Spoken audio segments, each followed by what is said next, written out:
Welcome back to our channel Bezwadi and cooking corner. Hi అండి, నేను మీ సునీత. ఈరోజు మన వీడియోలో పాల తాలికలను అయితే ప్రిపేర్ చేసి చూపిస్తానండి. ఈ పాల తాలికలను అయితే మా ఇంట్లో నేను ఏ విధంగా చేసుకుంటానో ఆ విధానాన్ని చాలా సింపుల్ వేలో చూపిస్తానండి. మీకు ఎవరికైనా తెలియని వాళ్ళు ఉంటే కనుక ఈ విధంగా ట్రై చేయండి, చాలా బాగుంటుంది. ప్రాసెస్ కూడా చాలా సింపుల్గా ఉంటుందండి. దీనికోసం అయితే 1 కప్పు బియ్యం పిండిని తీసుకున్నానండి. ఈ పిండిని అయితే బియ్యం నానబెట్టుకొని తర్వాత వడేసుకొని కొంచెం క్లాత్ మీద ఆరబెట్టుకున్న తర్వాత తడి పిండిని అయితే మిక్సీ పట్టుకున్నాను అనమాట. ఇలా జల్లించుకుని మెత్తటి పిండిని అయితే 1 కప్పు తీసుకున్నాను. అలాగే 2 స్పూన్లు విడిగా తీసుకున్నానండి. ఇదే బియ్యం పిండి 2 స్పూన్లు తీసుకున్నాను అనమాట. తాలికలు చేసుకున్న తర్వాత ఫైనల్లో ఈ పిండిని అయితే కలుపుకుంటామండి, థిక్నెస్ కోసం అనమాట. దీనికోసం అయితే స్టవ్ ఆన్ చేసి గిన్నె పెట్టుకున్నానండి. ఇందులో ఒక 1/2 గ్లాసు వాటర్ని అయితే పోసుకుంటున్నాను.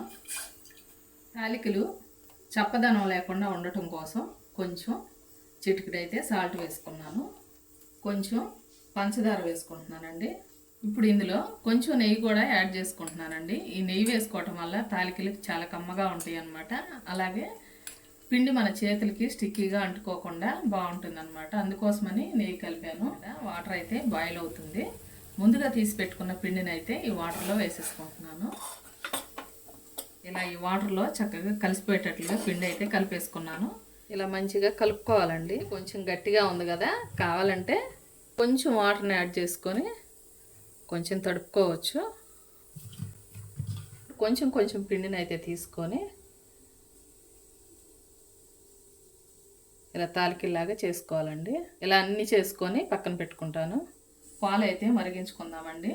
1/2 లీటర్ పాలను అయితే తీసుకున్నాను. చిక్కడి పాలు అయితే చాలా టేస్టీగా ఉంటుందండి.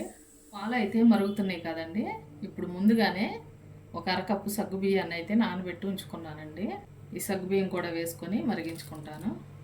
సగ్గుబియ్యం అయితే చక్కగా ఉడికిపోయినాయి. ఇదిగోండి, తాలికలు అయితే ఇలా ప్రిపేర్ చేసుకున్నాను. ఈ తాలికల్ని ఇందులో వేసేసుకుంటాను. వెంటనే కలపకుండా ఒక 5 నిమిషాలు ఉడికించుకుంటాను. తాలికలు అయితే చక్కగా ఉడుకుతున్నాయి, చూస్తున్నారు కదా. 1/2 కప్పు షుగర్ వేసుకుంటున్నాను. 1/2 కప్పు బెల్లం కూడా వేసుకుంటున్నానండి. షుగర్ లేకుండా ఒట్టిగా బెల్లంతో కూడా చేసేసుకోవచ్చండి. 2 వేస్తే బాగుంటుంది కదని నేను 2 కలిపి వేసాను అనమాట. చూస్తున్నారు కదండి, తాలికలు మంచిగా ఉడికిపోయి బెల్లం కూడా కరిగిపోయింది అనమాట.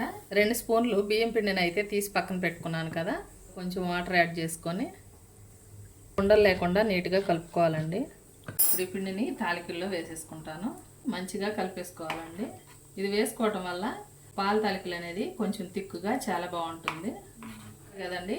కన్సిస్టెన్సీ ఎలా ఉందో కొంచెం తిక్కుగా అయిందనమాట. ఇప్పుడు ఇందులో కొంచెం నెయ్యి వేసుకొని కొన్ని బాదం పప్పులను అయితే ఇలా చిన్న ముక్కలుగా కట్ చేసుకున్నాను. ఇవైతే ఫ్రై అయిపోయినాయండి. యాలకుల పొడి, ఫైనల్లో కొంచెం నెయ్యి కూడా వేసుకుంటున్నాను.